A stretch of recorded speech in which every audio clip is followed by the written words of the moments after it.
guys, let's make a mini shopping haul video with me. म चाहिँ एक दुईटा चीज चाहिएर वेस्टफिल्ड गएको थिएँ, तर मैले त्यो बाहेक अरू सामानहरू बोकेर आएको छु किन भन्दा त्यो सामान चाहिँ आउट अफ स्टक रहेछ। म चाहिँ प्राइज लाइन नि गएँ, केमिस्ट वेयर हाउस नि गएँ र डब्लु कस्मेटिक नि गएँ, कहीँ पनि पाइनँ। त्यही भएर अब नेक्स्ट टाइम जाम्ला हैन। तर त्यो बाहेक मैले के सामान लिएर आएँ, लेट्स सी है त। Let's start with chemist ware house.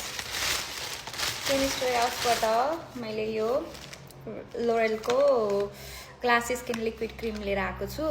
मेरो चाहिँ टिकटकमा पनि यो, फर यू पेजमा पनि यो, फेसबुकमा पनि यो देखेको जताततै देखेको भएर कस्तो हुँदो रहेछ भनेर ट्राई गर्न लिएर आएको हो। मैले यो हाइलुरोनिक एसिडको पहिला त्यो सेरम चाहिँ रेभलनको सेरम चाहिँ मैले 2-3टा बट्टा सकाएको थिएँ, राम्रो लागेको थियो। अनि त्यही भएर यो ग्लास स्किनको लागि लेट्स सी भनेर लिएर आएको छु। यसको फुल प्राइस चाहिँ $52 थियो, तर त्यहाँ अफ भएर $29 कति तिरेको हो मैले। यो राम्रै छ जस्तो छ, लेट्स सी हैन। यो लिएर आएको छु। अर्को मेन चिज यो सिका प्लस बाम लारोचेको, यो चाहिँ मैले सकाइसकेँ। एउटा चाहिँ सकाइसकेँ हैन, पहिला एउटा पनि सकाएको जस्तो लाग्छ। यो चाहिँ रिसेन्टली सकेको हो। यति राम्रो छ कि यसको तारिफ गरेर म थाक्दिनँ होला हैन। मेरो स्किन यति नराम्रोसँग ब्रेकडाउन भएको थियो नि, म त बिहान उठ्दा पनि यताउता क्लिन्जिङ गरेर फेसवास यताउति गरेर यही लगाउने, सुत्नेभन्दा अगाडि पनि यही लगाएर सुत्ने कि, त्यही भएर चाँडै सकिरहेको हुन्छ। यति राम्रो छ कि ब्यारियर क्रिम हो हैन। यो चाहिँ स्मुथिङ रिपेयर बाम हो हैन। अनि एकदमै राम्रो छ है, विन्टरमा त झन् एकदमै राम्रो। ड्राई र सेन्सिटिभ स्किनको लागि एकदम राम्रो, हाइली रिकमेन्डेड है यो चाहिँ, यति राम्रो छ।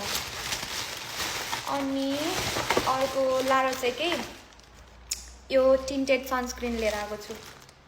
टिन्टेड सनस्क्रिन मसँग चाहिँ यसको नर्मलवाला सनस्क्रिन पनि थियो, तर टिन्टेडवाला लेट्स सी कस्तो हुँदो रहेछ भनेर यो टिन्टेडवाला पनि लिएर आएको छु। लारोचेकै हो, राम्रो हुन्छ यसको। मैले यसको फेसवास क्लिन्जर सबै यसको युज गर्छु अनि राम्रै लाग्छ है, राम्रै छ अहिलेसम्म चाहिँ, राम्रै गरिरहेको छ मेरो फेसलाई। अनि अब विन्टर छ गाइज अस्ट्रेलियामा, त्यही भएर मैले यो ओइन्टमेन्ट लिएर आएको छु। पप्पाको 2टा $8 थियो, एउटा ल्याए भयो नि हुन्थ्यो, त्यही भएर मैले 2टा लिएर आएँ। म एउटा भाइलाई दिन्छु, एउटा आफू राख्छु, विन्टरमा चाहिन्छ नि त। अर्को चाहिँ यो पिम्पल प्याच लिएर आएको छु, गार्नियरको चाहिने पर्ने चिज हो।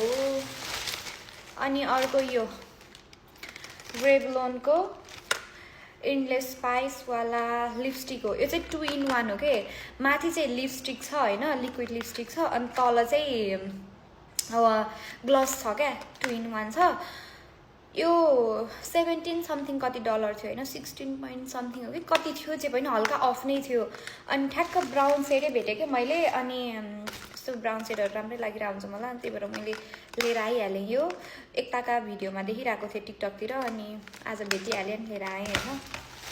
अनि अर्को लिएर आएको छु, यो चाहिँ मैले प्राइज लाइनबाट लिएर आएको है, यो एल्फको सफ्ट ग्ल्याम सेटिन फाउन्डेसन हो। मैले एउटा 2टा राम्रै मेकअप आर्टिस्टको चाहिँ भिडियोमा चाहिँ मैले यसो देखेको थिएँ कि यो चाहिँ हाउस अफ ल्याबको ड्युप हो भनेर। आई डोन्ट नो कतिको ट्रु हो होइन। मैले हाउस अफ ल्याबको चाहिँ पहिला एकताका ट्राई गर्दा त स्याम्पलहरू ट्राई गरेको थिएँ, मैले किने चाहिँ छैन है, कस्तो महँगो पर्छ नि त, त्यही भएर किने होइन। अनि यो त्यही भएर मैले फुल कभरेजको लागि राम्रो छ भनेर लिएर आएको छु। मैले चाहिँ हल्का डार्क सेड ल्याब हुन्थ्यो जस्तो लाग्छ अहिले होइन, आई डोन्ट नो अब कतिको देखिन्छ खै। मैले त्यहाँ ट्राई गर्दा चाहिँ ठिकै देखाएको थियो, किन भन्दा एकदमै डार्क थियो कि एकदमै लाइट थियो कि। अनि यो चाहिँ मैले 20 light cool clear and fold भन्नेवाला लिएर आएको छु, राम्रै देखाएको थियो। अब कतिको कभरेज दिन्छ थाहा छैन, ट्राई गर्नुपर्ने छ। मैले अहिलेसम्म एल्फको चाहिँ केही पनि होइन, कन्सिलर युज गरेको थिएँ एकताका, त्यति हो, अरू त त्यस्तो खासै केही नि युज गरेको होइन। लेट्स सी यो कस्तो हुन्छ। यो अफ थियो, कति प्राइस चाहिँ ठ्याक्कै थाहा भएन, तर $4-5 चाहिँ अफ थियो है। अनि अर्को यो पनि मैले प्राइज लाइनबाट लिएर आएको हो क्या हो, यो चाहिँ फर ड्राई फ्रिजी हेयरको लागि लिभ इन कन्डिसनर हो। मैले अहिलेसम्म ट्राई गरेँ होइन लिभ इन कन्डिसनर। मेरो कपाल चाहिँ त्यो ब्लो ड्राई गरेपछि यताउता गरेपछि यति ड्राई हुन्छ कि त्यो बुर्र उठ्छ क्या, अनि त्यही भएर ट्राई गर्नलाई यो लिएर आएको छु कस्तो हुँदो रहेछ भनेर। अनि बनाना बटर रहेछ यो चाहिँ, त्यही भएर लिएर आएँ। लेट्स सी राम्रै हुन्छ होला। अनि लास्ट केमिस्ट वेयर हाउसबाट मैले यो बर्बरी लन्डनको पर्फ्युम लिएर आएको छु। मसँग एउटा पहिल्यै थियो, अलमोस्ट सकिसकेको छ। कस्तो राम्रो छ हौ यो पनि, कस्तो भने एकदम कस्तो चाहिँ फ्लोरल, अनि यसको नोट्सहरू चाहिँ ज्यास्मिन काइन्ड अफ, स्यान्डलवुड समथिङ, कस्तो फ्लोरल एकदम मिठो खालको मिठो बास्ना छ होइन। अरू केहीसँग लेयर गरेर लगायो भने चाहिँ लङ लास्टिङ हुन्छ है, यो चाहिँ राम्रै थियो। अनि मैले पहिला यो किन्दा आई गेस कति अफ थियो, तर मैले $82 समथिङ कति हाले हो क्या यसलाई त्यति बेला। यो मैले आज खै $50 to $60 को बिचमा लिएर आएको 100 ml अफमा थियो कि, एकदमै अफमा भइरहेको हुन्छ यो आजकल। पहिला चाहिँ त्यति बेला महँगै थियो मैले किन्दा, अहिले चाहिँ अफमा छ है। यो लिएर आएँ, केमिस्ट वेयर हाउस सकियो। अब डब्लु कस्मेटिकको म लिन गएको थिएँ, जस्ट यो लिन गएको थिएँ म, यो डक्टर अल्थियाको 345 रिलिफ क्रिम। मैले खासमा मेलिकेयर समथिङवाला यसको त्यो हाइपर पिगमेन्टेसन यस्तो हटाउनको लागि, यो डार्क स्पट्सहरू हटाउनको लागि लिन गएको, राम्रो रिभ्यू देखेर लिन गएको थिएँ, त्यो चाहिँ रहेनछ त्यो दारूसँग। अनि यो रिलिफ क्रिम लिएर आएको छु, यो पनि राम्रै हुन्छ भन्ने सुनेको थिएँ, त्यही भएर यो लिएर आएको। त्यति बेला मैले यो अफमा देखेँ कि ह्यान्ड क्रिम होइन, अब चाहियो नि त होइन, यति ड्राई भइरहेको हुन्छ हात।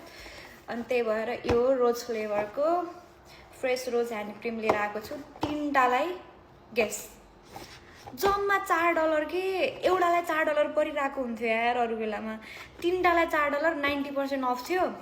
अनि त्यही भएर मैले बोकेर आएँ, लिएर आएँ। अनि डब्लु कस्मेटिकबाटै त्यहाँ काउन्टरमा सेल्स पर्सनले चाहिँ मलाई यो snail kit you want try भनेर भन्यो होइन। कस्तो मलाई नाइ भन्नै मन नलागेर मैले ओके भनेर लिगेको चिज हो क्या।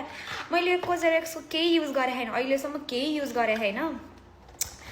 अनि यो पनि अफमै थियो क्या, त्यहाँ काउन्टरमा राखिरहेको रहेछ। यो यस्तो चाडा प्याक हुँदो रहेछ यसमा होइन। के छ भन्दाखेरिमा eye cream, all in one cream, mucin gel cleanser, अनि म्युसिन पावर इसेन्स, यो रहेछ कि यो चाडालाई झरिहाल्यो। यो चाडालाई जम्मा अफ थियो हौ, कति अन्डर $10 हो, त्यस्तो धेरै महँगो नि होइन, $4, $5, $6, $7 कति समथिङ परे हो क्या यसलाई। अब मैले अहिलेसम्म ट्राई गरे पनि छैन, अब फर्स्टमा ट्राई गर्नलाई त यतिको भयो नि, राम्रो डिल हो नि होइन। यो जम्मा यति चाडा प्रोडक्टलाई $4-5 भनेको त राम्रो हो नि। अनि हुन्छ हालिदिनु भनेर मैले हाल्न लगाएँ, यति हो। किन्न गएको थिएँ एउटा चिज, बोकेर आएको छु यति धेरै। Thank you so much for watching. Bye.